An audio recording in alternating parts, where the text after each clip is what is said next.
हरिओम। ओम नमो नारायण। मैं आज आप लोगों के समक्ष एक नई बात कहना चाह रहा हूँ। और नई बात क्या है? आपके लिए वो नई बात है और हमारे लिए वो पुरानी बात है। आज के लड़के, आज के समाज विज्ञान की तरफ है। विज्ञान तरक्की कर रहा है, इसमें कोई दो राय नहीं। मगर जो हमारा पुराना इतिहास है, पुरानी जो परंपरा है, पुराना रीति रिवाज, रस्म, वो आपको कौन बताएगा, कौन समझाएगा? क्योंकि पीछे कोई जाने नहीं चाहता, सब आगे बढ़ रहे हैं, दौड़ लगी हुई है। अब मैं आपको एक नई बात आपके सामने रख रहा हूँ। आज से 50-60, 40-50 साल पहले की बात है। अब तो दिन पर दिन प्रगति की ओर है, समाज भी है और देश भी है और विज्ञान भी। पहले गांव में किसी प्रकार की सुख सुविधा नहीं थी। सुख सुविधा का मतलब वैद्य थे, नाड़ी वाले वैद्य, डॉक्टर नहीं थे। चिट्ठी पत्री थी, पोस्ट ऑफिस थे, टेलीफोन नहीं थे।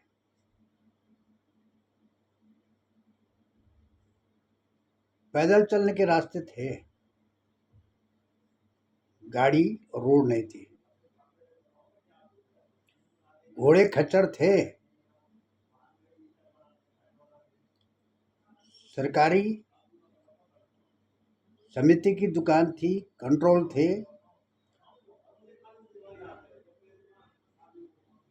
ये साधन थे,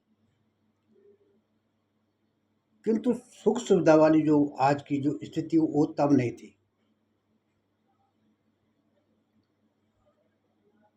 दुधारू पशु थे, बकरी थी, भेड़ थी,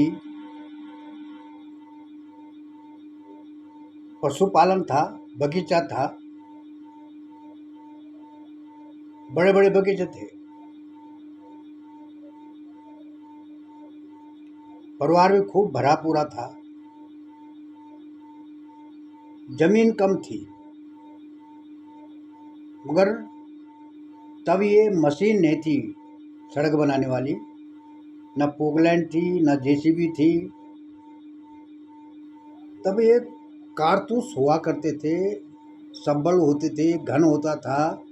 और हम लोग, क्योंकि हम भी मजदूर टाइप के लोग रहे हैं,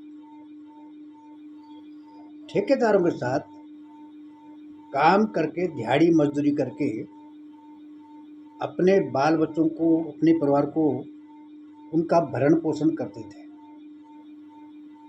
और क्या तंदुरुस्ती, सेहत भी रहती थी, मस्त रहते थे।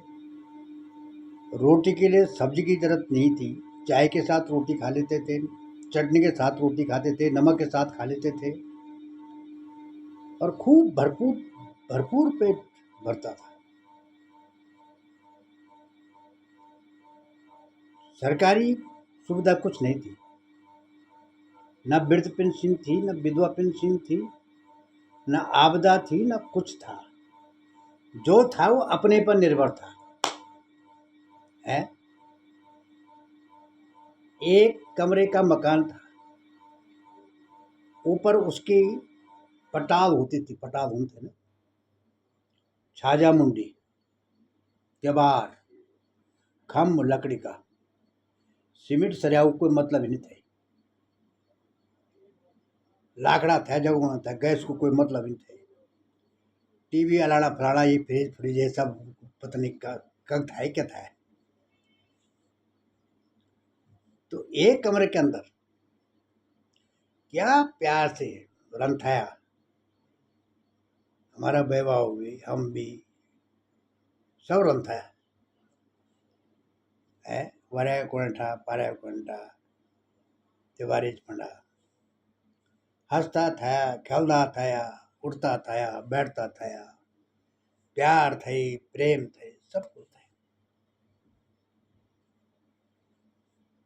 पहनाव भी ठीक थई सर्दियों में गर्म कपड़ा ठंडियों में थोड़ा ठंडा कपड़ा हमारी माँ बहन पागड़ा बांधता है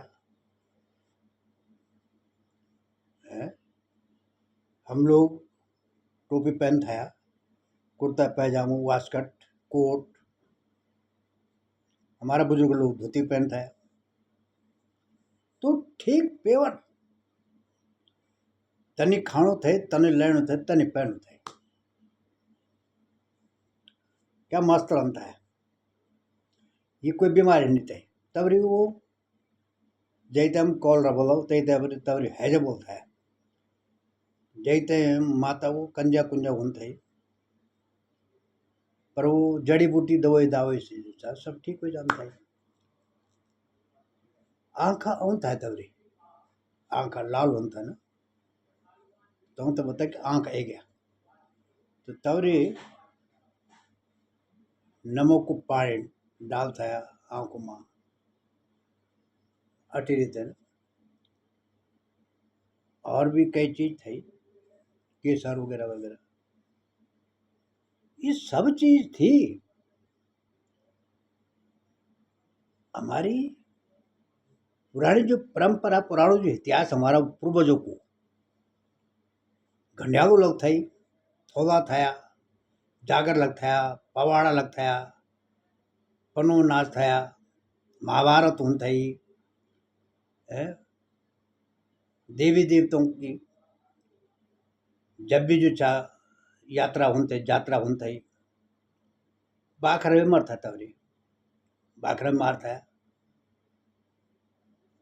देवता को न होते खाना होता है कोई स्वाद बनाता है कोई पूरी बनाता है कोई प्रसाद बनाता है इन हंसणों को खिलाड़ों को जो चाहिए एक स्थान थी माओ की मकरण थी बसंत पंचमी थी चैत्र की इच्छा वो नवरात्रि थी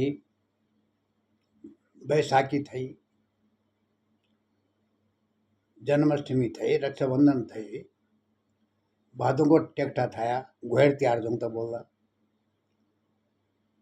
है कार्तिका की दिवाली थी ये सब त्यौहार शिवरात्रि हमें भूल गई फागुन महीना शिवरात्रि जो बहुत बड़ी होली है चैत्र का महीने की होली ये ना त्योहार था कि जख हम हंसता है खेलता है हमारी बेटी बुआरी कोई मैथ जाने कोई शास्त्र जाने कोई कच्ची जाने कोई सब समाप्ति की ओर है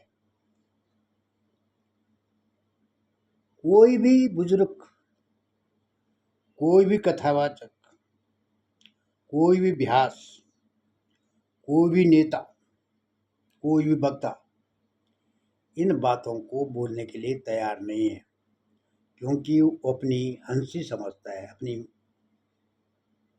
तुहन समझता है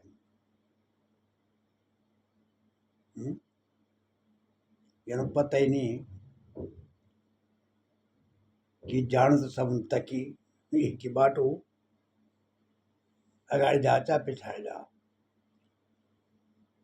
हमारी सास और बुआरी को बहुत बड़ो युद्ध चलता है तबरी खाण पर रण पर क्षण पर उठण पर बैठण पर वो यानी हराम परंपरा थे पहली बिटर मेरी माँ जी सासू तो मेरी घरवाली फिर तीन सासू भेण तब मेरी बुआरी फिर सासू भेण तो ये परंपरा थी चलने ताई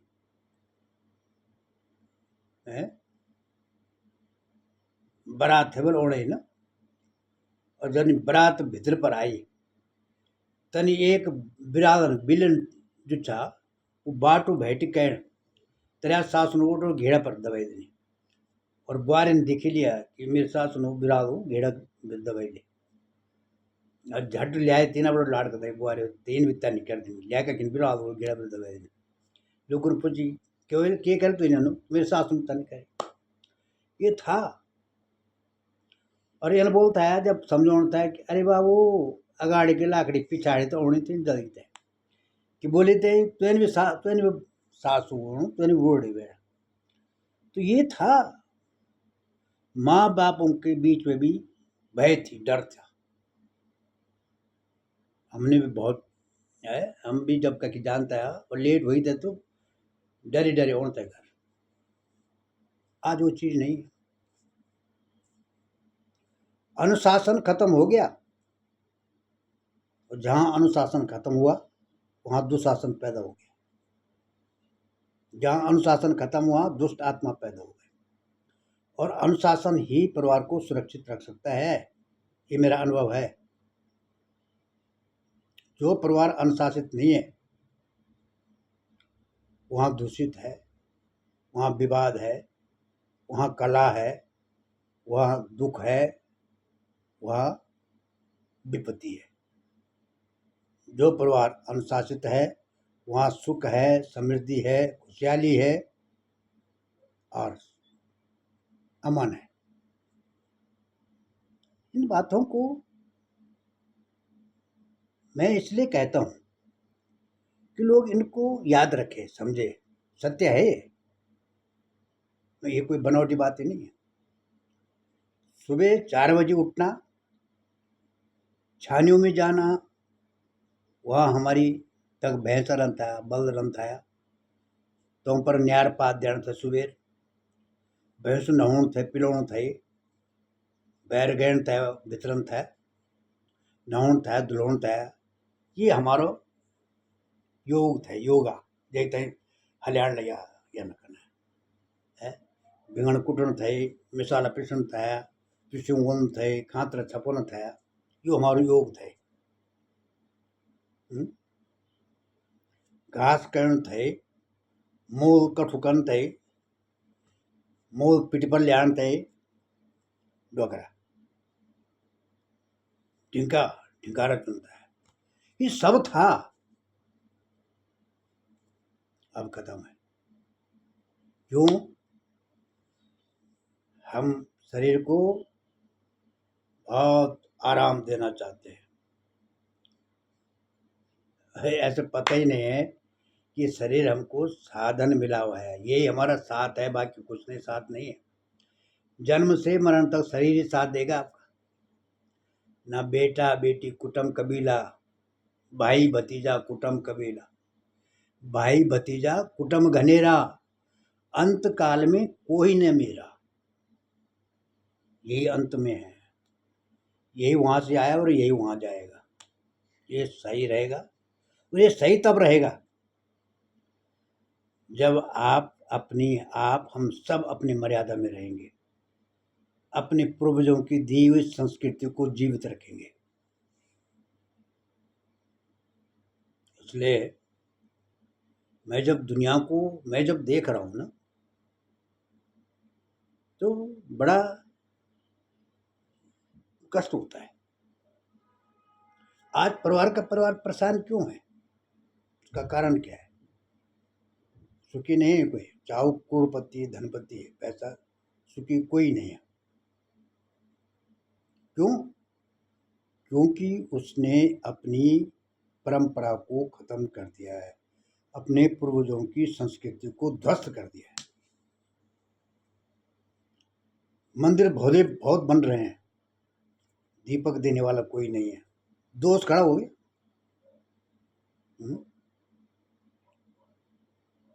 सब कुछ दिखौटी हो रहा है, मन से कुछ नहीं है, आत्मा से प्यार प्रेम खत्म हो गया। इसलिए मेरी एक प्रार्थना है, जहाँ भी रहो सुखी रहो खुश रहो, परंतु अपनी परंपरा को अपनी संस्कृति को अपनी जन्मभूमि को और अपने इष्ट को अपने गुरु को अपने पूर्वजों को मत भूलो। जन्मदिन मना रहे हैं, इसकी इतनी प्रथा इतना लंबा इसका वो चले गया प्रचलन देखा देखी। मरण दिन कोई नहीं मना रहा। अरे भाई, अगर मेरा बाप जो है 20 साल पहले स्वर्गवास हो गया, तो उनका पुण्य स्मृति मनानी चाहिए ना, ताकि मेरे बेटों को, मेरे नातियों को याद रहे कि मेरा दादा कौन था, मेरा बूढ़ा कौन था, मेरा परबूढ़ा कौन था। उधर भूल गए, आगे चलो। अरे जन्मदिन तुम्हारी कोई जन्मदिन के मनाना है? तुम्हारी तो उम्र तक क्या कम होना है? तुम्हारी उम्र 40 साल की है और अब तो 20 साल को 20 साल रह गए ना। खुशी इसलिए है कि उम्र कम हो रही है। खुशी तब होनी चाहिए जब तुम्हारे माता पिता की फोटो सामने हो और उनको आप श्रद्धांजलि दे रहे हो, तब होनी चाहिए खुशी। मैं इन चीज़ों से, मैंने समाज में देखा है इस चीज़ को, हमारे पूर्वजों ने इस चीज़ को समझा है। सब बैठ करके हुक्का पीते थे, आगे का कार्यक्रम बनाते थे। आप सब बैठ करके दारू पीते हैं और दूसरे की आलोचना करते हैं, दूसरे के सुख से परेशान है, अपने दुख से परेशान नहीं है। इन तमाम बातों को ध्यान में रखते हुए पुनः आप सबको मेरा प्रणाम। इन शब्दों को मनन करिए, गौर करिए, ध्यान रखिए। सुबह उठिए, अपने माँ बापों के चरण स्पर्श करो, इस धरती माँ को प्रणाम करो और फिर अपना आगे का काम चालू रखो। शाम को जब आते हैं तो मनन करो बिस्तर के ऊपर, मेरे हाथ से कहीं कोई गलती तो नहीं हुई? अगर गलती हुई तो प्रभु क्षमा प्रार्थी हूँ, और ठीक हुआ तो प्रभु जैसे आपने आज किया ऐसे कल भी करना। इन्हीं शब्दों के साथ आप सबके चरणों में मेरा प्रणाम स्वीकार हो। मैं आपके दर्शन करता हूँ, आप मुझे देखते होंगे, और यही हमारा दर्श परस मुख मंजन पाना, कटे पाप कहे वेद पुराना। इन्हीं शब्दों के साथ आप सबको प्रणाम करते हुए, अपने इष्ट देव भैरव को नमन करते हुए, माँ भगवती के चरणों में समर्पित होते हुए, ओम अभानम न जानवी विसर्जनम, पूजा चैव न जानवी सम्यतम परमेश्वरी, मंत्रहीनम क्रियाहीनम भक्तिहीनम श्रेयश्वरी, यत् पूजितम मया देवी परिपूर्णम तदस्तु मे। हे भगवती, ओम शांति।